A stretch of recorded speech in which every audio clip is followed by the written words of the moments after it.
जय हिंद दोस्तों, आप सभी का बहुत बहुत स्वागत है आपके अपने YouTube चैनल विजय जीएस पर फैमिली में। दोस्तों आज का जो हमारा लेक्चर होगा वो होगा करंट अफेयर्स पर। तो दोस्तों आप लोग वीडियो में अंत तक बने रहिए और हर एक क्वेश्चन को आप अच्छे से समझने का प्रयास कीजिए।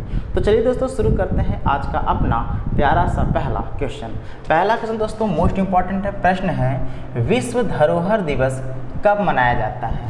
क्या दोस्तों 17 अप्रैल को मनाया जाता है कि 18 अप्रैल की 15 अप्रैल की दोस्तों 14 अप्रैल? दोस्तों बात की जा रही है विश्व धरोहर दिवस की। तो दोस्तों ये हर वर्ष 18 अप्रैल को मनाया जाता है। दोस्तों इस दिवस को क्यों मनाया जाता है, इसका एक रीज़न भी होना चाहिए। दोस्तों इसका रीज़न ये है कि सांस्कृतिक धरोहर की सुरक्षा के महत्व के बारे में लोगों को जागरूक करने के उद्देश्य से हर वर्ष दोस्तों 18 अप्रैल को विश्व धरोहर दिवस मनाया जाता है। समझ में आ गया दोस्तों?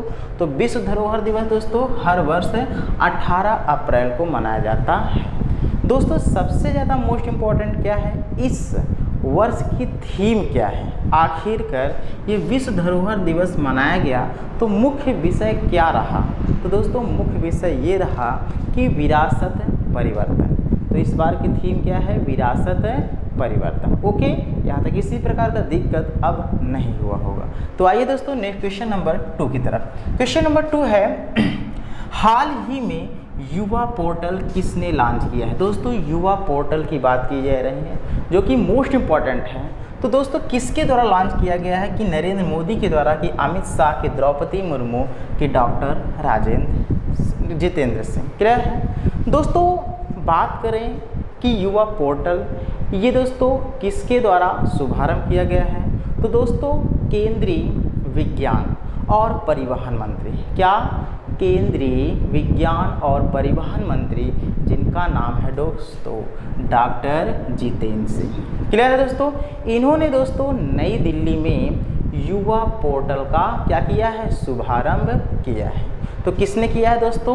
डॉक्टर जितेंद्र सिंह। क्लियर है? यहाँ तक किसी प्रकार का दिक्कत नहीं हुआ होगा। तो दोस्तों इस युवा पोर्टल को लॉन्च करने का उद्देश्य क्या है? दोस्तों इसका मुख्य उद्देश्य ये है कि संभावित युवा स्टार्टअप्स को जोड़ना और उनकी, ध्यान दीजिएगा, पहचान कराना। ओके, समझ में आ गया है? आइए क्वेश्चन नंबर 3 की तरफ। क्वेश्चन नंबर 3 है, रेलवे ने वित्त वर्ष 2022-23 में कितना राजस्व एकत्रित किया है? क्या 2.40 लाख करोड़, कि 3.40 लाख करोड़, कि 4.40 लाख करोड़, कि 5.40 लाख करोड़? दोस्तों आप लोग जानते ही हैं रेलवे दोस्तों 2 माध्यम से चलाई जाती है। एक यात्री के माध्यम से, क्लियर है, यानी पैसेंजर को ढोना एक स्थान दूसरे स्थान तक पहुंचाना, और दूसरा है दोस्तों मालगाड़ी होती है। क्लियर? सामान को एक स्थान दूसरे स्थान तक पहुंचाना और ले आना। क्लियर है? तो दोस्तों रेल को सबसे ज़्यादा कहाँ से फ़ायदा होता है? तो दोस्तों उसे मालगाड़ी से सबसे ज़्यादा एक प्रकार से फ़ायदा होता है। क्लियर है? तो इस तरीके से दोस्तों अभी हाल ही में रिपोर्ट आया। क्लियर है? उस रिपोर्ट में प्रश्न ये था कि रेलवे ने वित्त वर्ष 2022 में कितना राजस्व एकत्रित किया है? दोस्तों इस प्रश्न का सही आंसर है ऑप्शन ए, 2.40 लाख करोड़ रुपए जो है राजस्व के रूप में एकत्रित किया है। किसने? रेलवे ने। क्लियर है दोस्तों? अब दोस्तों ध्यान दीजिएगा, अगर मैं बात करूं भारतीय रेलवे की तो इसमें एक पॉइंट बिल्कुल भी अपने दिमाग में सेट करना है दोस्तों।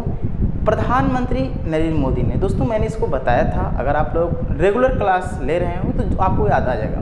तो प्रधानमंत्री नरेंद्र मोदी ने दोस्तों हाल ही में कर्नाटक राज्य के हुबली में, कहाँ?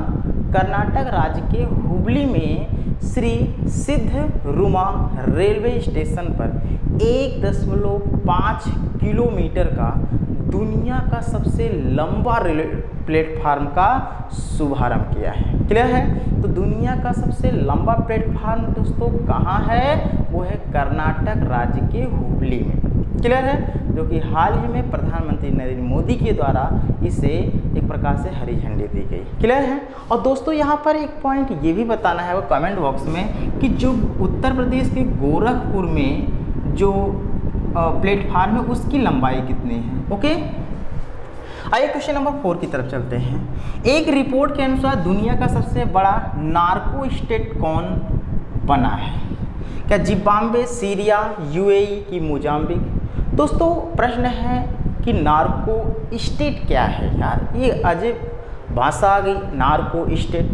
दोस्तों नार्को स्टेट का मतलब है कि यहाँ का जो अर्थव्यवस्था है, क्लियर है, वो नशे से चलती है। क्या? नशा। जैसे जानते हैं नशा में बहुत सारी होते हैं नशे, नशीली दवाएं होती हैं, नशीली शराबें होती हैं, तो नशा से चलती है।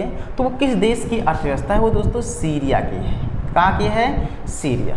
तो सीरिया जो है दोस्तों अपनी अर्थव्यवस्था नशे से ही चलाती है। सीरिया की अर्थव्यवस्था का मूल कारण क्या है? वो नशा है। वहाँ पर नशा एक प्रकार से खुलेआम मतलब नशे की दवाएं जो होती हैं, नशीली शराबें जो होती हैं, वो खुलेआम बेची जाती है। वहाँ किसी प्रकार का रोक टोक नहीं होता है। क्लियर है? तो सीरिया क्या है दोस्तों? दुनिया का सबसे बड़ा नार्को स्टेट बन गया है। ये पॉइंट बिल्कुल अपने दिमाग में सेट कर लीजिए। और नार्को स्टेट का मतलब है उस देश से है जो अपनी अर्थव्यवस्था चलाने के लिए नशे की निर्यात पर निर्भर होता है। अर्थात वह देश जो है वो पूर्ण रूप से उसकी अर्थव्यवस्था जो है नशे पर ही चलती है। ओके, तो सीरिया बिल्कुल भी दिमाग से चलिए, मोस्ट इंपॉर्टेंट है। क्वेश्चन नंबर 5 की तरफ चलते हैं। यूरोप के सबसे बड़े परमाणु रिएक्टर का क्या नाम है जो हाल ही में फिनलैंड में चालू हुआ है दोस्तों? क्या फेसेनहेम है कि कैटेनोम की साइजवेल की ओल्डिल ओटो 3? क्या? ओल्डिल ओटो 3। दोस्तों इस प्रश्न का आंसर ऑप्शन डी है। क्लियर है? आइए क्वेश्चन नंबर 6 की बात करते हैं। ब्राज़ील पैरा बैडमिंटन इंटरनेशनल में महिला एकल स्पर्धा में स्वर्ण पदक किसने जीता है? क्लियर है? क्या हेले सोफी सगोए, किलिनी रात्रि ओक्टिला की निथ्या श्रे सुमत की कैरिन शूटर एराज? दोस्तों इस प्रश्न का आंसर कमेंट बॉक्स में नहीं, मैं ही बता देता हूँ, हालांकि आपको लास्ट में देंगे। दोस्तों इस प्रश्न का सही आंसर की बात करता हूँ, निथ्या श्रे सुमथी है। क्लियर है? क्वेश्चन नंबर 7 की बात करते हैं। मैल्कम आदि सेसिया पुरस्कार 2023 के लिए किसे चुना गया है? क्या उत्साह पटनायक की अरुंधति राय की शशि थरूर की विक्रम सेठ? दोस्तों इस प्रश्न का अगर सही आंसर की बात करते हैं तो ऑप्शन ए है, अर्थात उत्साह पटनायक। क्वेश्चन नंबर 8 की बात करते हैं। कौन सा देश बहुपक्षीय सैन्य अभ्यास ओरियन की मेजबानी कर रहा है? कौन सा देश है? क्या फ्रांस है, रूस है, भारत है कि अमेरिका है? दोस्तों इस प्रश्न का अगर मैं सही आंसर की बात करता हूं तो वो है ऑप्शन ए है, अर्थात फ्रांस। तो फ्रांस देश जो है बहुपक्षीय सैन्य अभ्यास का ओरियन की मेजबानी कर रहा है। तो चलिए दोस्तों आप लोग का आंसर आप कमेंट बॉक्स में देने का आ गया है समय। तो प्रश्न का आंसर कमेंट बॉक्स में बताना है। पहला प्रश्न है, किसानों के समग्र कल्याण के लिए जम्मू कश्मीर के कृषि उत्पादन विभाग द्वारा शुरू किए गए कार्यक्रम का दोस्तों क्या नाम है? क्या किसान सहायता अभियान है कि किसान सुविधा अभियान की किसान संपर्क अभियान की किसान मित्र अभियान? प्रश्न का आंसर कमेंट बॉक्स में देना है। अगला क्वेश्चन है, किस बैंक ने शेखर राव को अंतरिम सीईओ नियुक्त किया है? क्या भारतीय स्टेट बैंक की, कर्नाटक बैंक की, एक्सिस बैंक की, Punjab national bank? Question number 11 है, चाय पीने से कौन सी बीमारी होती है? कैंसर होती है, पायरिया, मलेरिया की, चेचक कि? दोस्तों लास्ट में इनमें से कोई नहीं। दोस्तों इस 3 प्रश्नों का आंसर कमेंट बॉक्स में देना है। आशा है कि आपको लेक्चर अच्छे से समझ में आ गया है। तो दोस्तों लेक्चर समझ में आ गया है तो जरूर आप कमेंट बॉक्स में आंसर दीजिए और लाइक, सब्सक्राइब और कमेंट कर दीजिए। कल फिर मिलते हैं एक नए लेक्चर के साथ। आज के लिए बस इतना ही। जय हिंद, जय भारत।